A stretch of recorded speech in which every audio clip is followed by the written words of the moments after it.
दोस्तों, एक आईपीएस साहब दूध वाले का भेज बनाकर अपनी बाइक पर दूध का ड्रम लगाकर रास्ते पर चले जा रहे थे।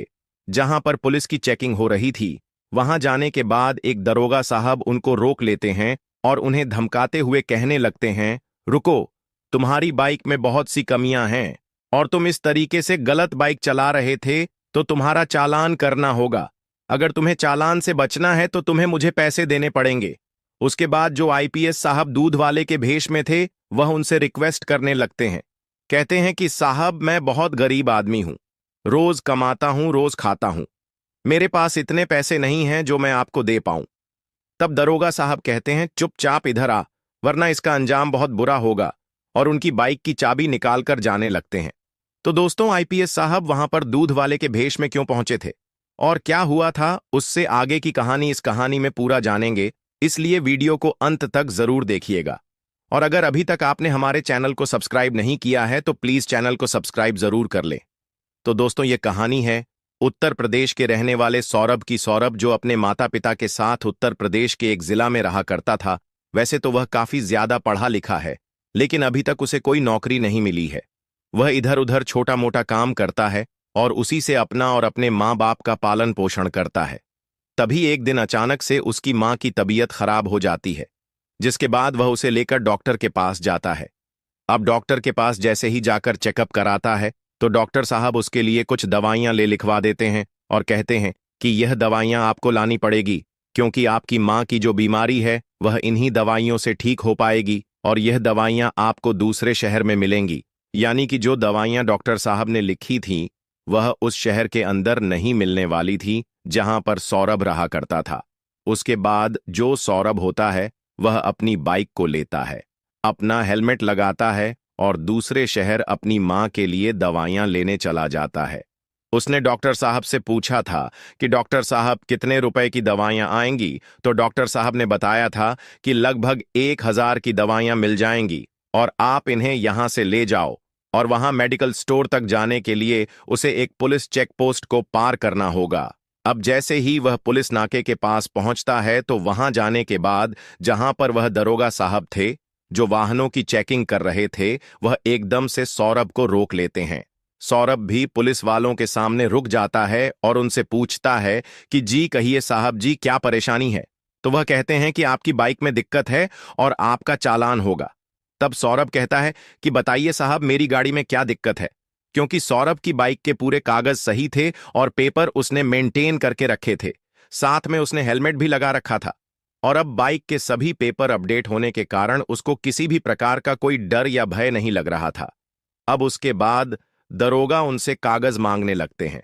तब सौरभ अपने गाड़ी के पूरे कागजात दिखा देता है। पोल्यूशन आरसी, इंश्योरेंस, सब कुछ उसके पास था और अच्छी कंडीशन में बाइक भी थी। और हेलमेट के लिए बोलता है तो सौरभ ने हेलमेट भी दिखा दिया। तब दरोगा को कोई ऑप्शन दिखाई नहीं देता कि किस तरीके से मैं इससे पैसे ठूं, क्योंकि वह दरोगा साहब सभी से पैसे ऐंठा करते थे और उसके बाद ही वाहनों को जाने दिया करते थे। तो वह एकदम से बाइक के नंबर को देखते हैं और देखने के बाद कहने लगते हैं कि तुम्हारा यह बाइक का नंबर दूसरे शहर का है, तुम इसे यहां पर नहीं चला सकते। अब सौरभ, जो कि पढ़ा लिखा था, वह उनसे कहने लगता है कि ऐसा कैसे नहीं चला सकता, मेरी बाइक का रजिस्ट्रेशन है और रजिस्ट्रेशन के बाद मैं इसको पूरे टैक्स पर चला रहा हूं। अगर मैंने इसका पूरा टैक्स पे किया है तो मैं इस बाइक को कहीं भी चला सकता हूं। आप तो दूसरे शहर की बात कर रहे हैं, मैं इसे पूरे इंडिया में कहीं भी चला सकता हूं और कोई भी मुझे रोक नहीं सकता। अब इस बात को सुनने के बाद जो दरोगा साहब देखते हैं कि लड़का बहस कर रहा है, तो दरोगा साहब तेज आवाज में बातें करने लगते हैं और कहते हैं कि अगर यहां से तुम्हें यह बाइक ले जानी है तो तुम्हें फाइन भरना ही होगा, वरना मैं तुम्हारी बाइक को यहां से आगे नहीं जाने दूंगा। अब उसके बाद सौरभ कहता है कि किस चीज का फाइन, जब मेरे पूरे कागज सही हैं, मेरे नंबर प्लेट भी अच्छी है और कोई भी दिक्कत मेरी बाइक में नहीं है, मैंने हेलमेट भी लगा रखा है, तो मैं फाइन नहीं भरूं। उसके बाद दरोगा साहब कहते हैं कि यह चालान कटवा लो, अगर तुम्हें ऐसा ही निकलना है तो 1,000 रुपये मुझे दे दो, उसके बाद मैं तुम्हें जाने दूंगा, वरना अपना चालान कटवा लो। अब उसके पास टोटल उतने ही रुपए थे जिन रुपयों, क्योंकि वह दवाई लेने के लिए वहां पर गया हुआ था। लेकिन अगर उन पैसों को वह उन्हें दे देगा तो उसकी मां की दवाई नहीं आ पाएगी। अब उसके बाद सौरभ काफी परेशान हो जाता है। उन लोगों से मना करता है, कहता है कि मैं फाइन नहीं दूंगा और ना ही आप लोग मेरा चालान काट सकते हैं। उसके बाद दरोगा साहब बड़े ही रोबदार आवाज में उससे कहते हैं कि अच्छा, ऐसी बात है, तो देख मैं तेरा अभी चालान काटता हूं। तब दरोगा साहब उसकी बाइक की फोटो खींचते हैं और फोटो खींचने के बाद नंबर प्लेट का एक चालान बनाते हैं, 5,000 का। अब उस चालान को निकालकर सौरभ को दे दिया गया था। सौरभ उस चालान को देखता है तो उसे बड़ा ही दुख होता है। वह काफी ज्यादा परेशान हो जाता है, लेकिन तभी वह सोचता है कि कोई बात नहीं, इस चीज के बारे में मैं बाद में देख लूंगा। पहले मैं जाकर अपनी मां की दवाइयां ले आता हूं।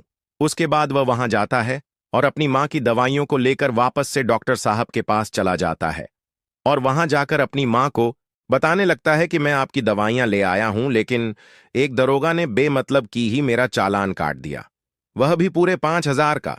अब इस बात का मां को भी बड़ा दुख होता है, लेकिन जो हो गया था उसे कौन बदल सकता था। अब उसके बाद सौरभ सोचता है कि ऐसे काम नहीं चलेगा जब मेरी बाइक के पूरे डॉक्यूमेंट सही थे और मेरा हेलमेट भी लगा हुआ था, और जिस चीज का उन्होंने चालान काटा है उससे कोई दिक्कत भी नहीं थी, क्योंकि उसने सरकारी नंबर प्लेट लगा रखी थी और उसी के एवज में उसको ₹G का चालान किया गया था। तो अब सौरभ काफी गुस्से में होता है और फैसला करता है कि मैं इस तरह के चालान को नहीं भरूं। ये सारी बातें सभी लोगों के सामने जानी चाहिए कि हमारे यहां पर ऐसा भी होता है कि सब कुछ कंप्लीट होने के बाद भी चालान काट दिया जाता है। तब सौरभ क्या करता है, अपनी बाइक को खड़ी करता है और अगले ही नंबर प्लेट और पिछली नंबर प्लेट दोनों का फोटो खींचता है और साथ में उस चालान की कॉपी भी लगाता है और इन सब चीजों को सोशल मीडिया पर पोस्ट कर देता। साथ में अपनी एक वीडियो भी बनाता है जिसमें उसने पूरी घटना के बारे में विस्तार से बताया था कि मेरे साथ ऐसा ऐसा हो गया है और उसके बाद भी उन्होंने मेरा चालान काट दिया। अब उसकी फोटो और वीडियो जैसे ही उन्होंने सोशल मीडिया में डाली तो वह वायरल होने लगी और वायरल होते ही पुलिस डिपार्टमेंट के पास भी पहुंच जाती है। अब जैसे ही पुलिस वाले उस फोटो को देखते हैं तो देखते ही हैरान हो जाते हैं और सोच विचार में पड़ जाते हैं कि हमारे यहां पर ऐसा भी होता है। तो वे उसका रिप्लाई करते हैं सोशल मीडिया के थ्रू और उससे कहते हैं कि आपका चालान बहुत जल्द से जल्द रद्द कर दिया जाएगा और आप इस असुविधा के लिए हमें बहुत ही ज्यादा खेद है। उसके बाद जो सौरभ होता है वह उनसे दोबारा कहता है कि मेरा चालान कब तक रद्द होगा। तो वे लोग बताते हैं कि इस काम को करने में 2 से 3 दिन का समय लग जाएगा।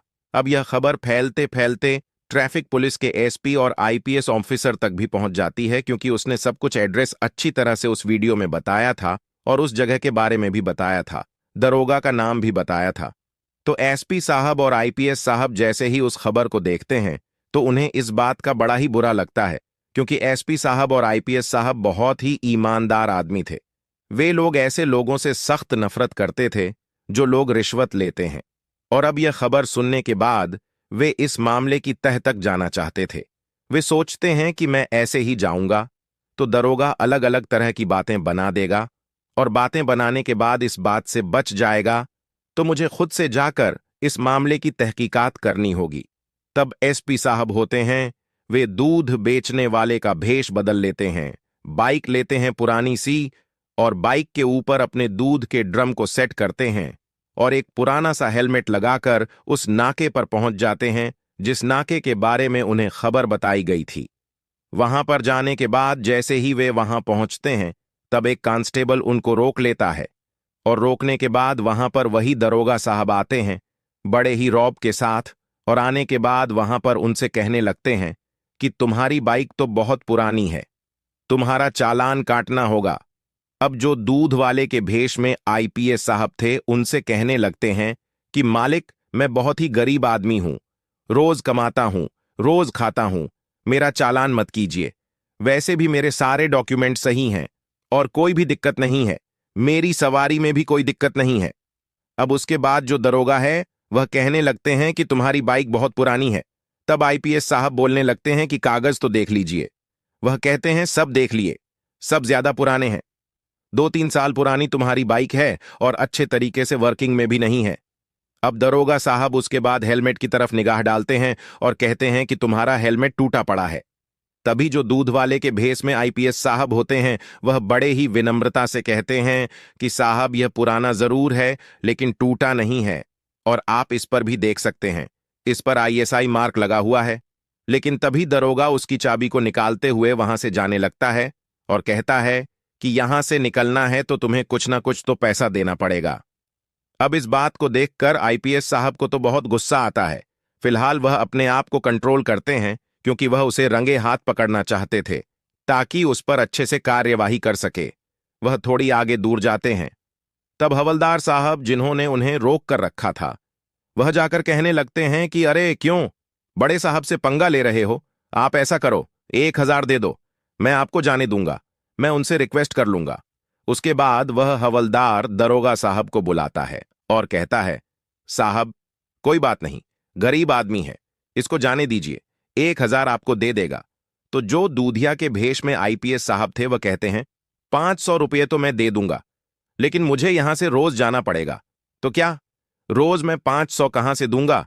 उसके बाद जो दरोगा साहब हैं वह कहते हैं, तुम्हें ऐसा करना है कि आज जो तुम मुझे 500 दे दो, उसके बाद 1 महीने तक लगातार 1 लीटर दूध मुझे दे दिया करना। उसके बाद तुम्हें यहां से कोई नहीं रोकेगा, तुम यहां से कैसे भी जा सकते हो, तुम्हें कोई परेशानी नहीं होगी। उसके बाद आईपीएस साहब कहते हैं कि साहब दूध तो मैं नहीं दे सकता, क्योंकि दूध तो मेरा नपा तोला रहता है।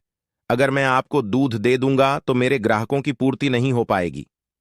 तब वह कहते हैं, कोई बात नहीं, तुम वैसे भी दूध में पानी तो मिलाते ही हो, कल से 1 लीटर और ज्यादा मिला लिया करना, हमारा भी काम चल जाएगा और तुम्हारा भी काम चल जाएगा।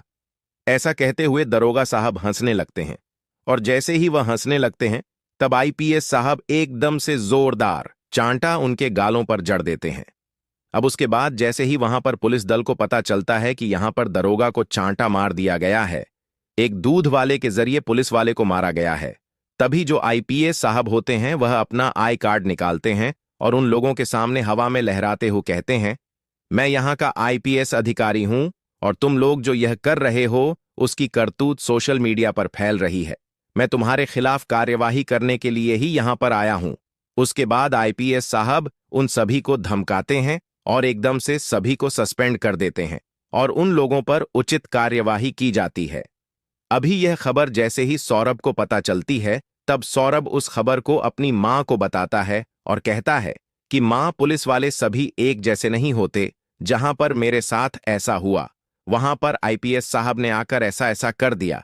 इस खबर को सुनने के बाद उनकी मां भी कहती हैं, बेटा बुराई का सर हमेशा नीचे होता है, जैसे कि आज आईपीएस साहब ने करके दिखाया। तो दोस्तों, यह थी कहानी एक ईमानदार आईपीएस साहब की, जो दूध वाले के भेष में एक ट्रैफिक नाके पर पहुंचते हैं और वहां पर जाने के बाद वहां के दरोगा को अच्छे तरीके से मजा चखते हैं। एसपी साहब और आईपीएस साहब को जब पूरी सच्चाई पता चलती है कि सौरभ जैसे निडर लड़के ने अपनी बुद्धि का प्रयोग करके बिना पुलिस वालों से डरे अपने अधिकारों का प्रयोग करते हुए लोगों को रिश्वतखोर से बचाया, और पुलिस वालों को पता चला कि सौरभ भी यूपीएसएससी की तैयारी कर रहा है, तो उन्होंने उसकी बहादुरी के लिए सरकार से सिफारिश की, पुलिस फोर्स में भर्ती करवा दिया, क्योंकि आज के समय में सौरभ जैसे ईमानदार पुलिस ऑफिसर की नितांत आवश्यकता है, जो अपने साथ साथ लोगों की भी भलाई कर सके। सौरभ की जब पुलिस विभाग में पोस्टिंग हुई तो उसके ऑफिस में उसका भव्य स्वागत किया गया और अपना पदभार संभालने से पहले ही उसे सभी सीनियर और जूनियर लोगों की ओर से पुरस्कार से सम्मानित किया गया। इस बात की पता जब सरकार को चली तो उनके द्वारा भी सौरभ को उसके साहसिक कार्य के लिए सम्मानित किया गया। सौरभ के रहते किसी भी पुलिस ऑफिसर की हिम्मत नहीं होती थी कि किसी से भी 1 रुपए की रिश्वत ले ले या मुफ्त में किसी गरीब को सताए। सौरभ के रहते आम जनता बहुत खुश थी, कानून व्यवस्था बहुत ही बेहतरीन हो चुकी थी, सभी खुश थे। तो दोस्तों, यह थी आज की कहानी। इस कहानी में सौरभ जैसे ईमानदार ऑफिसर के लिए आप क्या कहना चाहेंगे? एएसपी और आईपीएस साहब के बारे में आप क्या कहना चाहेंगे? और उस बेईमान दरोगा के लिए आप क्या कहना चाहेंगे? अपने जो भी विचार है कमेंट बॉक्स में अपनी राय जरूर बताइएगा। कहानी पसंद आई हो तो लाइक और शेयर जरूर कीजिएगा। दोस्तों, कहानी को अंत तक सुनने के लिए आपका बहुत बहुत शुक्रिया।